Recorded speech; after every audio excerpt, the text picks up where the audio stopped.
ocurre la flexibilidad y donde la crisis disminuye. No hay mayor conflicto que el que usted lleva consigo mismo, y más cuando está inmerso en una crisis. Sin ayuda, usted se siente como si la piedra más grande que la tierra le hubiese caído encima. Pero es mucho más fácil cuando la crisis se pasa juntos y podemos los dos buscarle solución a eso. ¿Qué pasa cuando ya yo estoy en esto y no le encuentro esa solución? Por eso, en la última fase de cómo identificar la crisis es cuando ya usted está totalmente rendido, cuando ya usted interpreta que ya no tiene los recursos, que el estrés está que le zumba el oído, que la garganta le afecta, que todos sus órganos se enferman constantemente. Cuando ya usted entiende que no puede superar una situación, usted está en una crisis extrema. Recuerde que lo que estamos hablando ahora mismo es cómo identificar para saber si yo estoy en crisis. Así que si alguna de estas fases se están observando, usted debe saber de dónde ha venido el problema y cómo lo vamos a solucionar. En el último paso, recordé también la teoría transteórica, porque el paciente llega diciendo: yo no tengo ningún problema. Pasa 2 y 3 terapias diciéndote: no tengo ningún problema. Pero luego dice, de las 2 o 3 sesiones, es posible que yo tenga un poquito de la causa. Ya te va cediendo y tú dices: bueno, vamos superando el asunto. Ahorita viene el cambio. Entonces, en la tercera fase del modelo transteórico dice que el sujeto debe asumir el cambio. Pero así como en todas las adicciones, y la crisis puede convertirse en una de ellas porque hay problemas que no vienen, somos nosotros que los buscamos. Así que nos convertimos como en adictos al problema. Recordaba una pareja que me decía: a mí me encantan los pleitos, pastora, porque las reconciliaciones son tan lindas. Cuando nos reconciliamos nos sentimos como que ¡wow! Yo le dije: querida, ten mucho cuidado porque hay crisis que se superan y hay otras que no. Hay problemas que pueden ahogarnos. Así que no todo es color de rosa. Ten cuidado con eso. Por ejemplo, cuando el paciente está en este lugar donde no quiere asumir el cambio, donde dice: un poquito es mi causa, pero no todo, y no lo logra admitir o no lo logra proyectar, entonces hay que ejercer un poquito más de fuerza para que logre entender que todo lo que rodea no es los papás de mi esposo, los papás de mi esposa, los hijos, el trabajo, las finanzas. No, quizás dentro de todas esas crisis que puedan ser mencionadas, el problema tiende a ser mío, porque no logro hacer frente al cambio y no logro hacerme de herramientas para superarlas. Si el problema es que no puedo superarlas, ¿qué es lo que me resta? Me resta buscar la solución más viable que tengo en mi mano. Pero para esto usted no lo puede hacer solo. Recuerde lo que hablábamos al inicio. Hay que hacerlo en conjunto. Y hasta los chicos tienen que verse involucrados. Amén. Entonces, en este cuarto proceso, cuando el cambio no se da, ¿qué tiende a hacer el sujeto? Es que tú no me ayudas. Es que todo lo que tú haces es para añadirle más leña al fuego. Eso decimos, buscando el apoyo, buscando la aprobación, buscando la pequeña pizca de ayuda. Pero así como el hijo, el hermano del hijo pródigo, porque así es que dice la parábola, esto no se revela solamente en el otro, sino que es algo que contenemos nosotros mismos. Quiero que me ayudes. Eso diría la persona que está en la fase 4. Pero ¿qué voy yo a hacer para ayudarte a ti también? Y por eso, ayudando a tu cónyuge, te estarás ayudando a ti mismo. Las crisis no se superan si nosotros no logramos entenderlas. Son crisis casuales, existenciales, de desarrollo. normativas y no normativas, como usted lo quiera llamar, pero han de suceder, son inevitables. Y esas crisis en todo matrimonio lo que busca es fortalecer la unión de ambos. Es por eso que vamos a tratar lo siguiente, para ir dándole más sentido a lo que estamos hablando hasta ahora. Y les he colocado unas cuantas preguntitas como manera de evaluación, para ver de qué manera lo vamos a hacer. Antes de entrar a la evaluación, permítanme decirles lo siguiente. Muchas familias, y con esto digo matrimonios, cuando lo que yo hago repercute en tu dolor, yo tiendo a pensar que esto que repercute en tu dolor es porque tú estás herido. Y ahí no trabaja directamente el paciente identificado. Si lo que yo te digo te hiere, digo, es que tú eres muy sensible. Si lo que yo hago te molesta, digo, es que eres muy iracundo. Si lo que dejo de hacer te hace pensar que soy irresponsable, digo, es que eres muy rápido, eres muy rápida. Pero desde la posición en que estamos, lo primero que tenemos que hacer es medir nuestras palabras, mediar entre lo que hago o dejo de hacer, y saber que aunque tú llevas puesto el zapato, yo tengo que entender que la persona que Dios puso a mi lado tiene emociones. Así que de todas maneras, lo que yo haga, tú lo vas a sentir. Sí, sabiendo esto, mis queridos hermanos, nos pondremos en contexto para que la crisis no dure mucho. ¿Cuándo la crisis permanece por un buen tiempo? Cuando nadie quiere hacer el cambio. Estos temas que quiero hacerles como evaluación, ustedes me van a ayudar a responderle. Tenemos unas cuantas preguntas que quiero que ustedes pues la tomen en consideración. Y lo siguiente que quiero que tomemos es esto. ¿Qué situación específica usted ha estado notando que causa mayor estrés en su relación matrimonial? La llegada de los hijos, el cambio de trabajo, por ende las finanzas bajando, quizás algún pariente externo que se involucra mucho en nuestra relación, algunas diferencias entre nosotros que son muy notables. Tienes que ubicar qué tipo de crisis es la que te está afectando.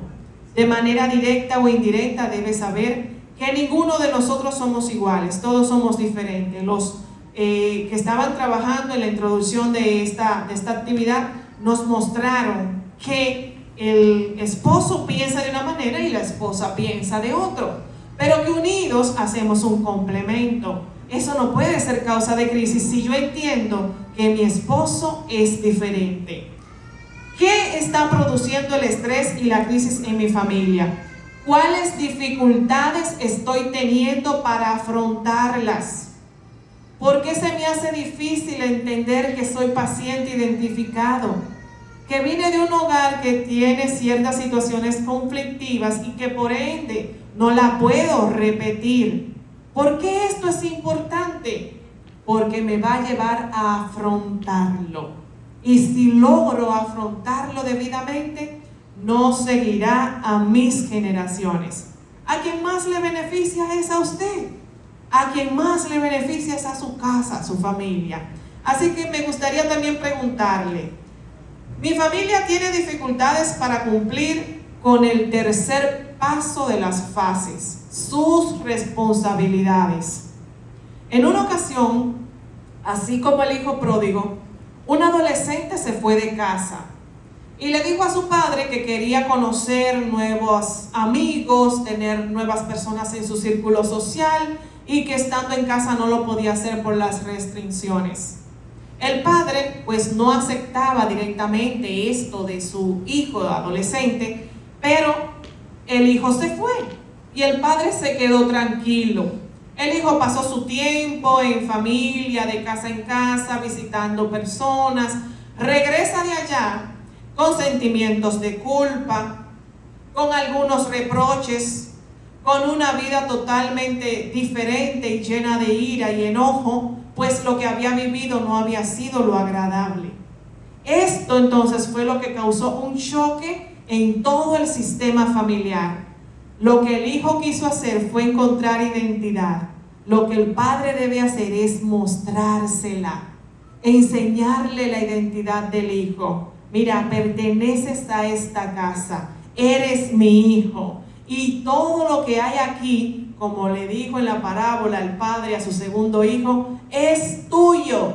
Pero parece que ese muchacho no lo sabía, y tampoco el jovencito de la terapia. En otra ocasión había asistido a alguien y había tenido una crisis en todo su proceso, e iniciando su etapa de matrimonio se encuentra con un choque consigo mismo, pues él se sentía que era mayor que todo el mundo, que nadie podía anteponerse a su palabra, que nadie podía decirle qué hacer ni cómo hacerlo, pues así le habían enseñado.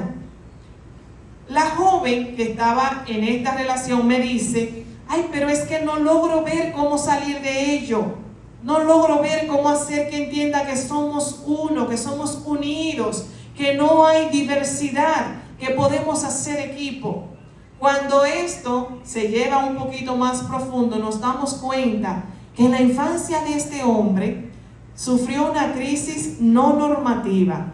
Las crisis no normativas son circunstanciales y ellas son en gran medida mucho más inesperadas que todas, y puede ser por causa de muerte dentro del sistema familiar, alguno de los miembros internos o externos, o divorcio y algunas partes de los miembros de ese cuerpo que haya sido eliminado o exterminado.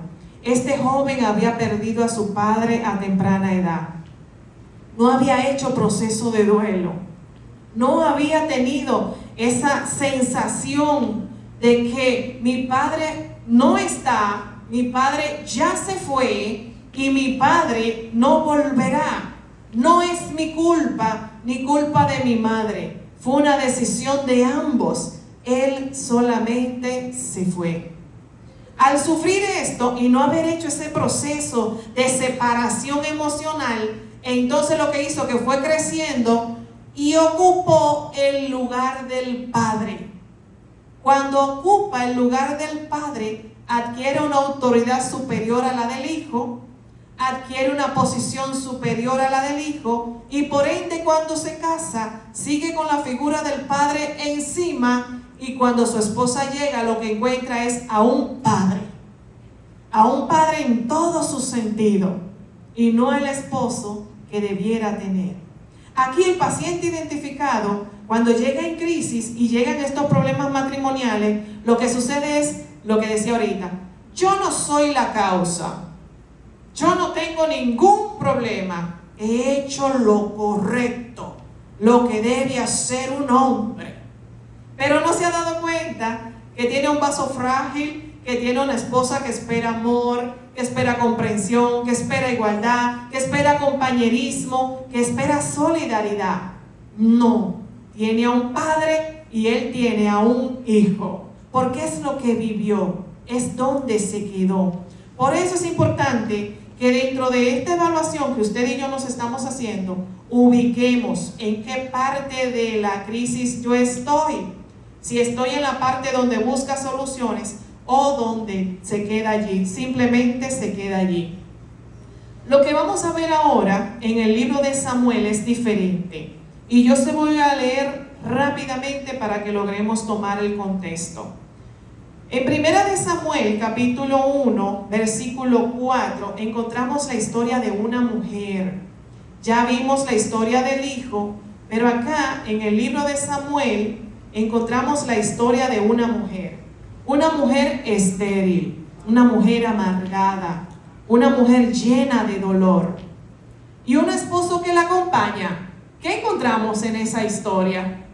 Un esposo que la acompaña, que la guía en su dolor, que la ayuda para que encuentre la solución al mismo. Encontramos a un esposo que le dice lo siguiente a esta señora: hacía cada año, cuando subía a la casa de Jehová, Penina la irritaba, por lo cual Ana lloraba y no comía. Elcana su marido le dijo: Ana, ¿por qué lloras? ¿Por qué no comes? ¿Por qué está afligido tu corazón? ¿no te soy yo mejor que 10 hijos? Entonces Ana se levantó porque no había comido ni bebido y se fue a Silo.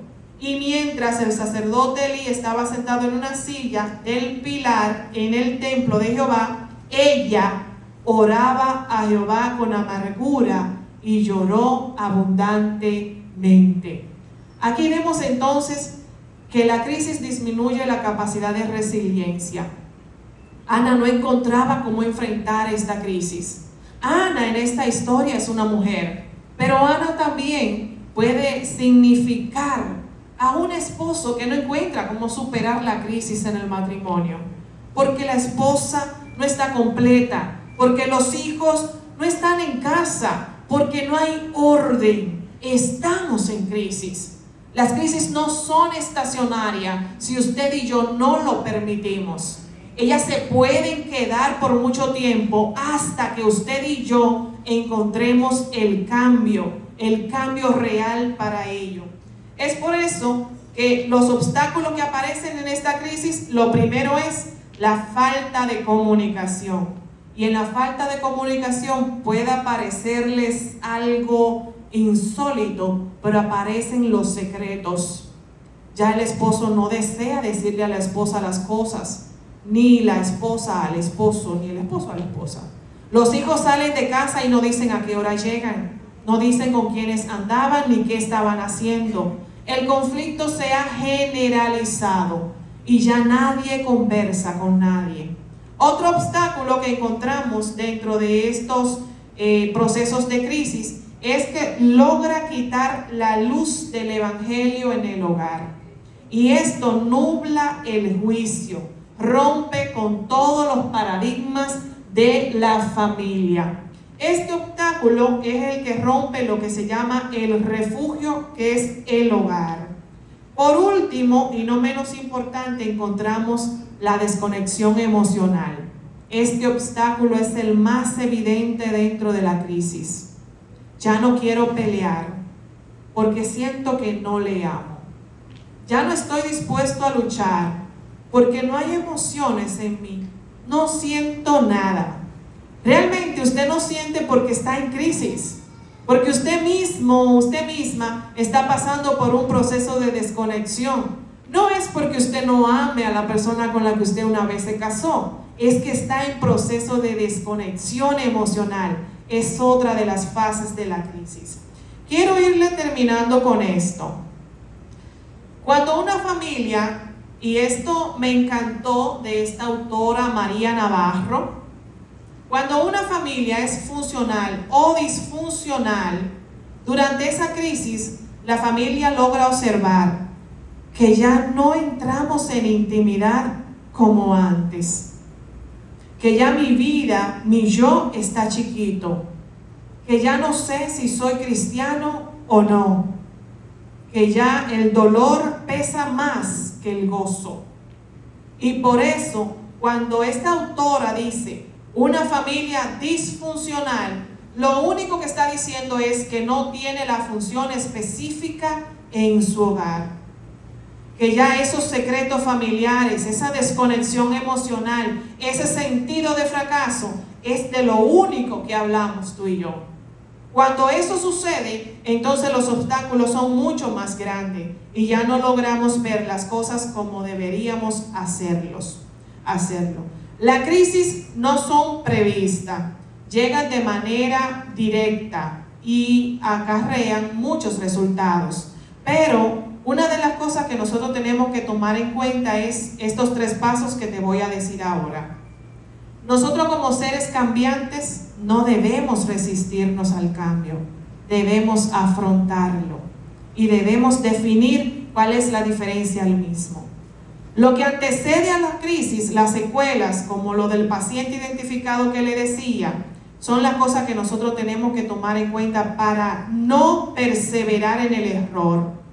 La persona que no expresa con claridad sus cosas tiene pensamientos ocultos. Y por eso, el hablar libremente, el decirte cuando no estoy a gusto, no estoy feliz, no me siento bien, el recibir de allá la respuesta. ¿Qué debo hacer para que te sientas bien? ¿Cómo podemos cambiar ese sentimiento?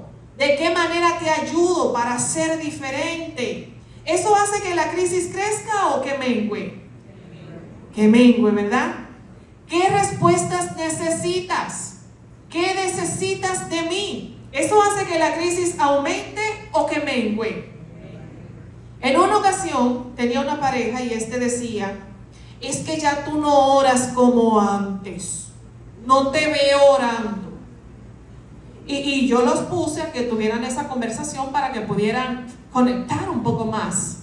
Entonces yo veo como que ella se queda como que si quiere salírsele algo por acá, pero la contuvo ahí, la contuvo. Entonces tuve que intervenir un poco diciéndole, ¿y qué puedo hacer para ayudarte, para que ores mejor? Cuando entendió la indirecta le dijo, ¿qué puedo hacer para ayudarte, para que ores más? Ahí ella entonces puso, necesito un poquito más de tiempo, pues la casa me lo ocupa. Vamos a ayudarnos en la casa y juntos nos iremos a orar al templo. Se solucionó la crisis porque hubo una comunicación directa. Utilizaron los conectores correctos. No te vas a ahogar en tu propia crisis. Yo estoy para ayudarte. Por esto me puso Dios, para ayudarte a ti. Entonces, voy a continuar con esto ya que el tiempo apremia. Tengo aquí 47 minutos. Lo siguiente que nosotros tenemos que saber es que la crisis no destapa un conflicto tan diferente o tan distante a mi personalidad. Destapa justamente de lo que soy débil, de lo que carezco. La crisis me está haciendo que sea más paciente. Es porque carezco de paciencia. La crisis me está haciendo que sea más razonable. Es porque quizás las cosas que digo no demuestran lo que hago. Así que debo hablar lo que hago. Y por eso seré más razonable. La crisis me está llevando al perdón. Ay, caramba, me cuesta tanto. Pero a veces decimos, me cuesta es porque me estás haciendo cosas muy fuertes. No, sencillamente me cuesta porque no soy del mucho perdonar. Voy a buscar en mí por qué me falta el perdón. ¿Por qué no puedo amar? ¿Por qué no puedo olvidar? ¿Por qué no puedo perdonar? La crisis va a destapar algo de lo que tú y yo somos carentes. Por eso es importante resetearnos. Para ir terminando, es importante que leamos las recomendaciones. Y para ello, creo que Eduardo tiene por ahí. Así es. Dentro de las recomendaciones que nosotros nos hacemos, tenemos que ubicar algo importantísimo. Muchas veces, cuando nosotros pasamos por estos procesos difíciles y quizás que no podamos entenderlo, lo primero que tenemos que hacer es como hizo Ana. ¿Qué hizo Ana cuando no entendía por qué no era estéril? ¿Se fue a dónde? Se fue al templo a orar. No se fue donde la vecina, no se fue donde el hermano. Y a veces ubicamos los hermanos que son muy buenos hablando y poco ayudando. Así que ella no se fue donde esos lugares que quizás le podían dar un consejo o algo, claramente. Ella fue directamente donde Dios. Buscó la ayuda de Dios, la guianza de Dios. Recuerda, el estrés no va a permitir que pienses claramente. Por eso hay tantos desastres hoy en día. ¿Qué les recomiendo? Desconectarse del estresor. ¿Qué es lo que más me estresa? Las personas que constantemente están hablando negativo. Las personas que ven desastre, fracasos. Las personas que no ayudan a que la situación sea mucho más ligera. Esos estresores lo que hacen es que aumenten la crisis, no disminuyen. Y me debo conectar con Dios. ¿Qué debo hacer? Pasar el proceso junto. No dejar que nadie se quede atrás, principalmente nuestros hijos, los que luego, si se quedan atrás, serán los que traerán la crisis. La familia debe edificarse y construirse a diario. No podemos hacerlo solo cuando hay crisis. Las crisis son inevitables. Pero si yo me construyo antes, las cosas funcionan mejor. Les cuento, el lunes diagnosticaron a mi hermana con cáncer. Ay, estaba el sistema familiar, que estaba todo el mundo gritando. Me llaman y me dicen, estoy así, llorando y vuelto un desastre. Calmadamente les dije, Dios es un Dios de milagros y Él lo ha hecho antes, Él lo hará otra vez. Así que corrí y me fui a mi casa, a la casa de mis padres con mi hermana, los abracé, oré con ellos, programé una visita a otro doctor para que el otro doctor diera o ese mismo diagnóstico o uno diferente. Le dije a mi hermana, no harás supuestos. Ay, que me voy a morir, que mis hijos quedarán huérfanos, que ya no voy a hacer nada. No harás supuestos. Trabajaremos con el diagnóstico del médico. Luego que Él nos diga qué es lo que hay en ti, veremos qué solución buscar. De todas formas, nuestra residencia es el cielo. Y de eso tienes que estar segura.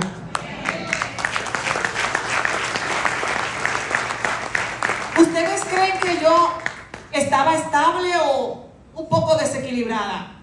Pudiera parecerles estable, pero realmente estaba nerviosa.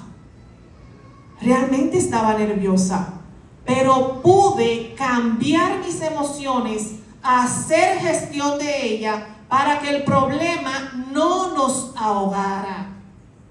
Ahora bien, qué bonito, ¿verdad? Eso fue el lunes, el martes y el miércoles estuvimos en el home. Fuimos allá y el doctor que atendió a mi hermana le dijo, ¿y por eso tú estás así? ¿Por esos puntos tú estás así de preocupada? No, usted se va a volver a hacer el análisis en un mes. Y lo que a usted ahora actualmente le está pasando es que el Helicobacter está inflamado y está alterando algunos puntos en su analítica. Nos miramos a la cara y dijimos, gloria a Dios. Tómate todos los medicamentos que te vayas a tomar para el Helicobacter, baja esa inflamación y al mes nos haremos ese análisis de nuevo y verás el milagro de Dios porque usted no tiene nada. Esa es la realidad. Tenemos que trabajar con lo que hay delante. Tienes delante un problema, trabaje con eso, sin traer cosas de atrás. Trabaje el problema a la vez. Ahora bien, eso fue el miércoles. El jueves, muy bien. El viernes, mi padre, que tiene un ACV, se cae del baño y me llaman otra vez. Tu padre se ha caído y hay mucha sangre en el baño. Ahí voy yo, voy para allá. Ya usted sabe, tengo que ir con todo. Cuando voy encuentro a mi padre tirado en el baño. Le digo, venga papi, vamos a ponerle ropa, vamos a cambiarle. ¿Dónde están sus pantalones? ¿Dónde está esto? Venga, vámonos para emergencia. Llamo a mi madre que no estaba en casa, le digo, papi está en emergencia conmigo, te veo allá. Allá fuimos, le dimos unos puntos a papi, le hicimos una tomografía, una radiografía. La doctora dijo, ay, pero él está muy bien para tener ese cerebro así como él lo tiene, porque mi padre tiene un 36% de su cerebro. El 70% se lo llevó la enfermedad. Así que la preocupación era bárbara. Él no puede darse ningún golpe. Pero el golpe fue prácticamente para causar una alarma. La crisis llamará una alarma. Y tantas crisis a la vez te van a desestabilizar. Cuando fui al salón a arreglarme el pelo, ya yo estaba así. Claramente mis manos estaban así. Porque tantos eventos en la misma semana, pues iban a desestabilizarme emocionalmente. ¿Qué haces cuando estás así? Cuando hay una crisis que te desestabiliza, que te quiere matar, ¿qué haces? ¿Sales corriendo? ¿Te pones a gritar? ¿O vas a orar? Debes ir a orar. Debes ir a buscar a Dios.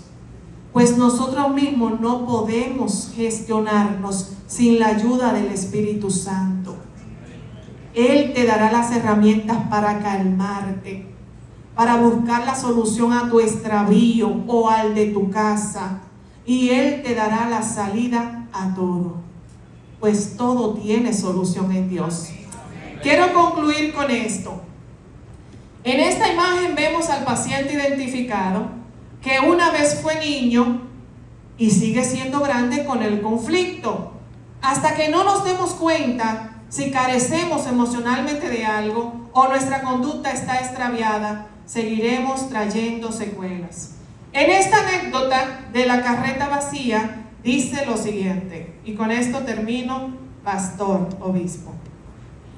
En una ocasión un anciano le dijo a un niño: ¿qué escuchas? Y el niño le dice: escucho el sonido de pájaros. ¿Y qué más escuchas? Escucho el sonido de una carreta.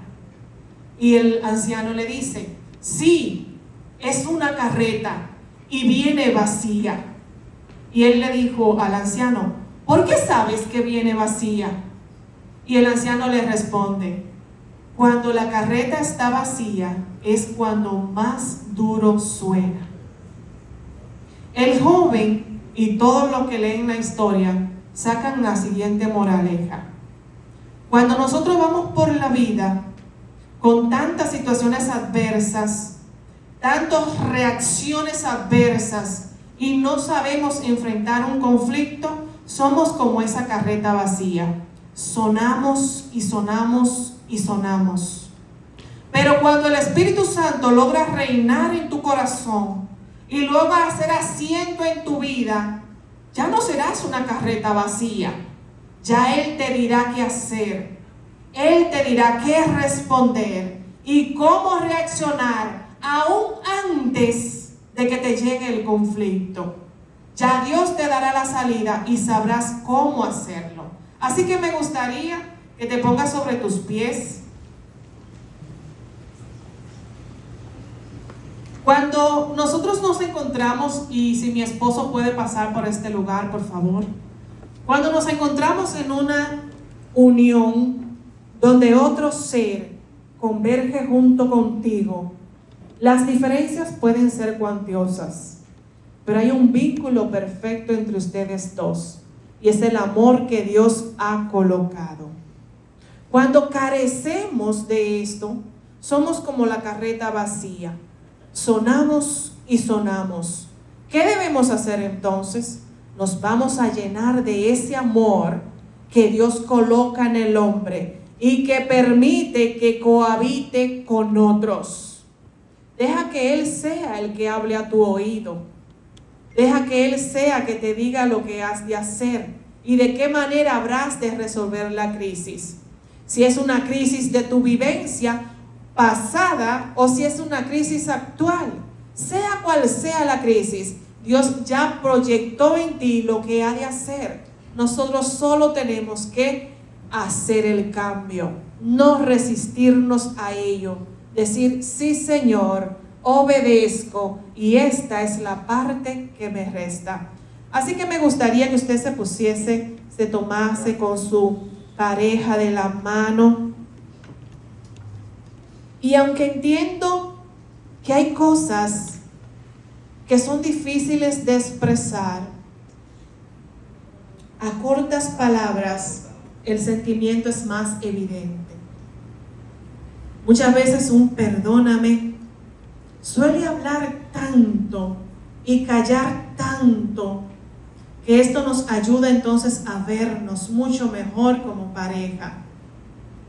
Muchas veces un lo siento, estuve equivocado, pero reconozco que tienes toda la razón y estoy dispuesto a cambiar. Esto no te hace más pequeño, ni te quita el rol que desempeñas en casa. Esto te proyecta a una mejor relación, mucho más sólida que antes. Por eso me gustaría que juntos orásemos por ello y que le pidiésemos a Dios que en medio de esta unidad el Señor vaya cambiando y mudando todo dolor, toda crisis, todo descontento y trayendo la paz que usted y yo necesitamos. Voy a permitir que mi esposo sea el autor de esa oración. Aleluya. Gracias, Jesús. Vamos a orar. Aleluya. Tómese su mano en esta hora, así como está usted. Aleluya. Esto es para siempre. Cuidamos en el altar un pacto hasta que la muerte nos separe. Aleluya. Vamos a luchar por nuestro matrimonio, nuestra familia. Pedro dijo: Señor, ¿a dónde iremos? Si solamente tú tienes palabra de vida eterna. ¿A dónde usted irá? Ame a su familia. Ame a su familia. Ame a sus hijos. Busquemos solución. Aleluya. Ay, gracias, Señor Padre, en esta hora, Dios. Gracias por cada matrimonio, por cada familia, Dios, presente. Padre, gracias, Señor, por los matrimonios jóvenes, Señor, mediados, Padre, de edad avanzada, Dios amado. Te pedimos, Dios, en esta hora, en el nombre de Jesús. Oramos, Señor, para que seas tú tomando todo el control, Dios mío. Padre, la situación vivida, Dios mío. Padre amado, Señor, mira aquellos matrimonios, Señor, que dicen ya no puedo, Dios mío. Hoy se marca, Dios mío, un nuevo capítulo en su vida, Dios mío. Hoy marcamos un nuevo proceder en nuestra familia, en nuestro matrimonio, Dios amado. Buscamos soluciones, Padre amado, en el nombre de Jesucristo. Todo levantamiento, Dios mío, de infidelidad, Dios mío, de incomprensión, Señor amado, ahora es cancelado en el nombre de Jesucristo. Obra en cada familia, obra en cada matrimonio en estos momentos, Padre, y que podamos entender, comprender, analizar, Señor, que esto es hasta que tú vengas, Dios, o nosotros vayamos a ti, Padre amado. Padre, glorifícate en cada familia, en cada matrimonio, Dios amado, en estos momentos. Sé tú impartiendo fortaleza, perseverancia, Señor. Quita, Dios mío, toda palabra negativa de los matrimonios, Señor amado. Señor, que a tiempo busquemos, Dios mío, medicina, Señor, a nuestra enfermedad. Padre, en ti la hallamos, Dios. Padre, gracias. Bendecimos cada matrimonio, todo conflicto, toda crisis es cancelada en esta hora, Dios. Padre, en el nombre de Jesucristo, gracias por las palabras que hemos recibido. Padre, gracias por cada palabra, Dios mío. Padre, que tu hija ha pronunciado en esta noche, Dios. Permite que esa palabra podamos poner en práctica cada momento de nuestra vida, al junto de nuestra familia, de nuestros hijos, de nuestros cónyuges, Señor amado, en el nombre de Jesús. Padre, gracias, Señor, por bendecir nuestra vida, Señor, con esta palabra, en el nombre de Jesús. Amén y amén. Dios le bendiga, iglesia, en esta hora, aleluya, de manera especial. Gracias, obispo, pastora. Amén, gracias. Dios le bendiga. Nos vemos en el encuentro.